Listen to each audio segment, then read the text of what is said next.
sababu hawana akili, ni watu wabovu, ni watu wajinga, ni watu gani? Alafu kwa hapo kwa Meru unakula mshahara. Hao Meru ndio wamemtuma Mtanganyika kwanza Umoja wa Mataifa mwaka 52. Nani years before independence, na wanasema ni watu wapuuzi. Mkuu wa majeshi wa kwanza nchi General Mwisho Sarakiki, wa kwanza anacha JWTZ. Ni Meru. Unatukana. Sasa mimi niseme tu. Kama tunao uchafu mwingine mwingi sana ambao tukiuachia hapa unavomba kama matusi na vitu vingine ndani yake, itakuwa ni aibu kwa dola. Itakuwa ni aibu kwa nchi. Hata mimi mbunge nitaibika kwa ni mbunge kwenye taifa hilo. Tunaomba wachukue hatua. Karibu kwa Idris. Lakini pia kama nilivyosema, tunaanza flash hapa. Hizi Magufuli siku ile anatabiliana na makinikia, mnakumbuka? Alitoa flash kwenye koti, si ndivyo? Inaonyesha namna yake watu huku Mererani Tanzania walivyokuwa wanachomoka na madini yake kwenye ndoo. Na mimi leo nawapa waandishi wa habari flash. Na hizi flash tunazipeleka TAKUKURU na mtu atazipata na tunaachia ushahidi public. Lakini hiki kidogo ambacho tumeonyesha hapa, tunasitiri serikali bado. Tunasubiri wachukue hatua, na wasipochukua hatua tutaachia vyote. Tutaachia mambo mengine tunaonyesha mpaka ushahidi namna gani ambao diplomasia yetu ya kimataifa inakwenda kuharibika na mataifa jirani kwa sababu ya hao watu. God bless. Zime.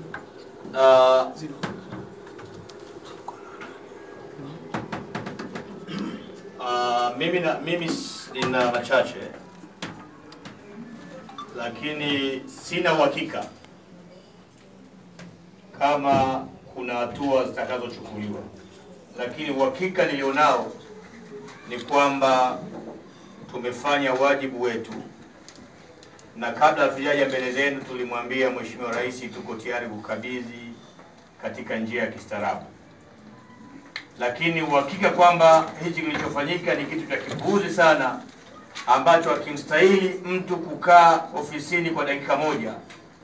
Huo nao uhakika waachiwa kuchukuliwa, huo uhakika sina. Tena naweza nikashangaa kama Mnyeti hata panda cheo, kwa sababu anaonekana amefanya kazi ya maana sana. Yako mambo mengine ambayo tumeshauriana na mwenyekiti wetu Nasari, alikuwa Nairobi, yasiende public. Na mimi huko nyuma nakumbuka kuna baadhi ya vitu nilishauriwa visiende public. Wakati mimi nimerumbana Kikwete wakati fulani kule bungeni, nilishauriwa hata na Makinda mwenyewe na Lukuvi mwenyewe kwamba iache isiende public. Kwa hiyo pia kuna saa tunafahamu interest za usalama wa nchi kwamba ni muhimu kama wabunge. Mmemwona mkuu wa wilaya kurudia uchaguzi kata moja ni kati ya milioni 250 na milioni 500.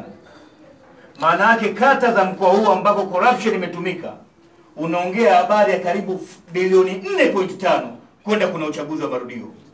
Rais anasema hao watu wanaacha vyama vyao, wanamuunga mkono kama alivyosema mheshimiwa mbunge Nasari.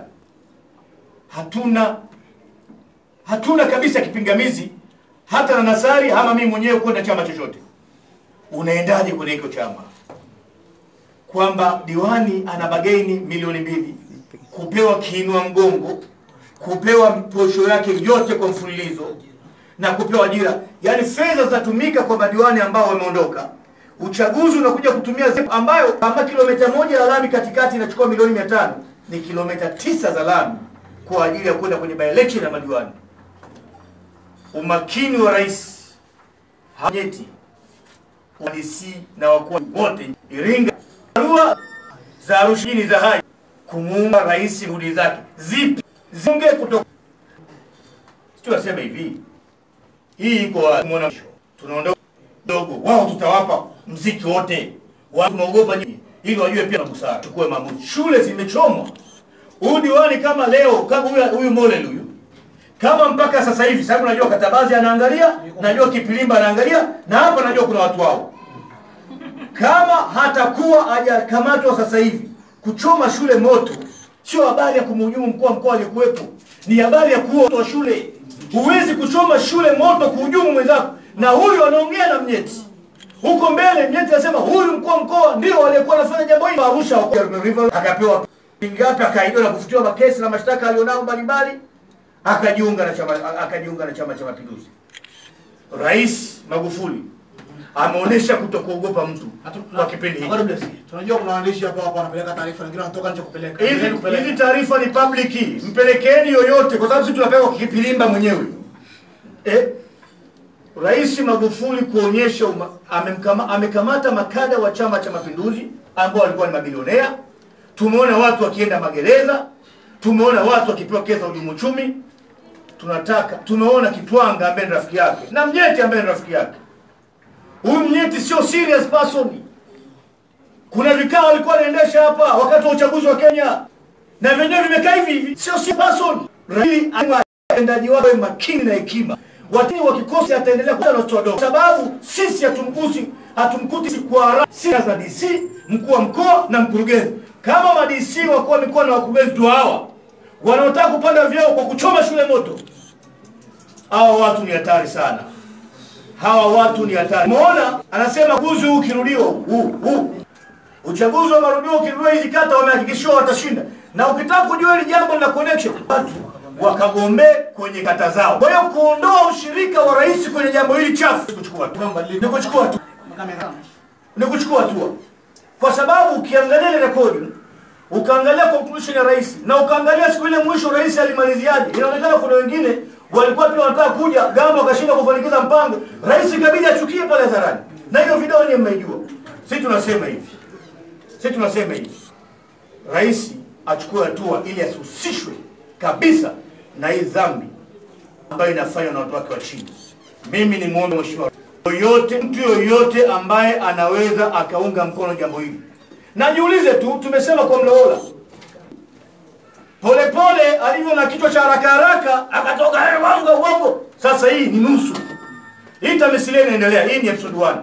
Itakuja hii itakuja ya hapa. Kama niseme tunamheshimu rais kwa vyombo vyake vya ulinzi na usalama. Na tunamwomba Dr. Kipilimba kama DSO anahusika kwenye uchafu kama huu, huyu ni afisa usalama wa taifa ambaye kazi yake ni kulinda maslahi ya taifa. Na maslahi ya taifa RSO hapa naye anapaswa kuwa responsible. Maana yake mkoa mzima wa Arusha umeoza. Na niseme tu kwamba conclusion. Narudia rais, hakuna kama ni uvungu ama ni darini, sisi tusikujue. This is our city, we know how to play the game. Huu ni mji wetu, tunajua kucheza game. Vile vile, hii ni muhimu sana.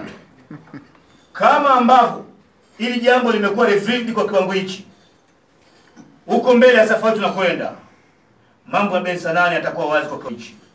Mambo ya shambulizi la Lissu yatakuwa wazi kwa kiwango hichi. Mimi ni muombe mheshimiwa rais kwamba kesho tunapeleka ushahidi TAKUKURU. Tunawapa TAKUKURU full yote.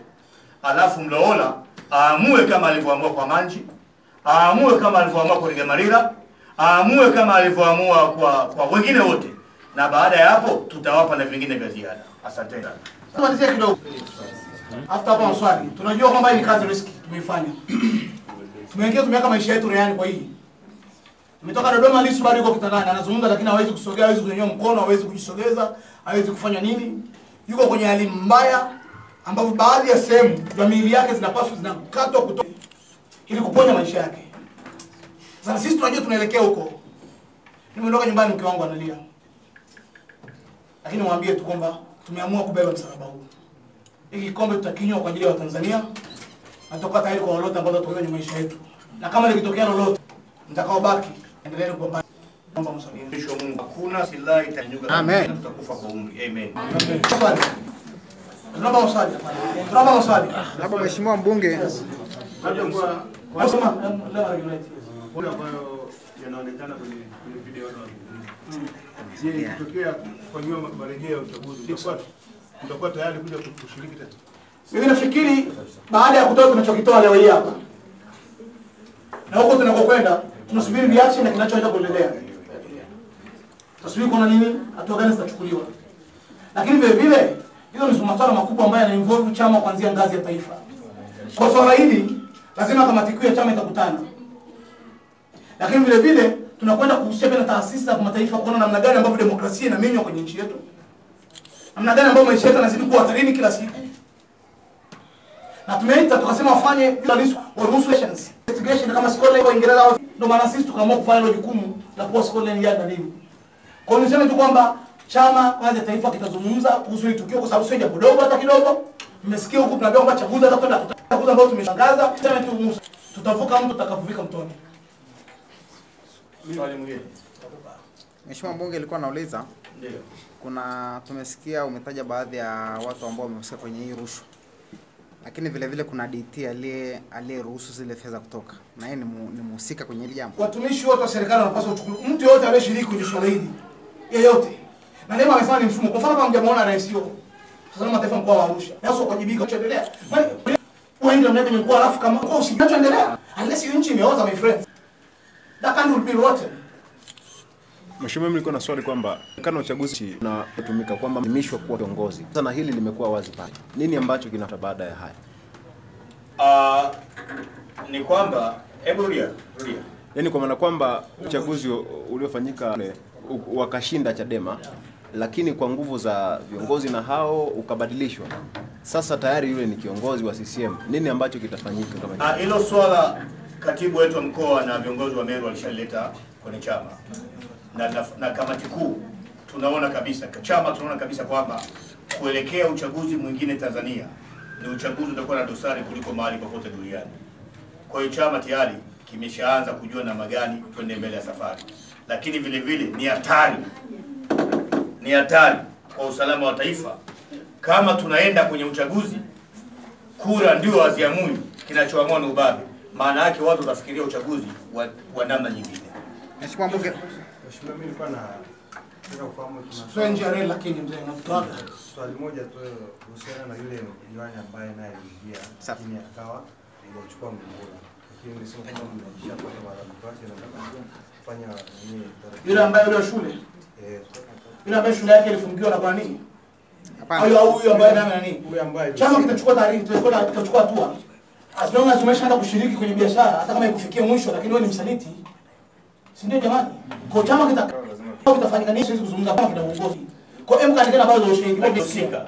Na hata aliyekuja kujua naye alikuwa kwenye. Mimi na umeonyesha sema ya grade ambazo mlinunua kama halmashauri. Lakini utaratibu mimi ninavyojua halmashauri kama inaanza kama. Sasa nikashindwa kama madiwani nikiwa kama mbunge. Nashukuru. Ukweli ni kwenye vikao zaidi ya 6 mfululizo tukiendelea kunalalamikia mkurugenzi na makabrasha yapo. Na mkitaka Jordan halmashauri ya Meru tutawapa hizo nyaraka lakini hatuache kuchukuliwa. Naomba kwa leo tuishie hapa na hakuna mtu mwingine atakayezungumza. Habari imetosha. Asanteni sana. Hapana. Swali la fupi tu. Yes. Asante Mheshimiwa Mbunge. Video hii inaonyesha tu Meru. Je, hai mfumo ndio Yaani kazi ni hiyo. asante. Sasa ni hivi kama wewe Kiswahili. Mwandishi wa habari, story ya leo mtakiwa. Alafu flash nimetoa flash. Naweza nikachukua copy. Mashala na Msajuma na copy. Wewe mshaipata. Azam na Copy TV umeshaipata. Na wewe kamanda wa hayo TV nimekupa. Hajanipa bado. Lakini kama Mozeki mtachukua Grace Macha mtakupa na Mozeki atawaambia huyo. Mozeki huyo hapa. Mozeki utampa na Grace. Mwandishi wa habari, story ya leo ni nzuri sana.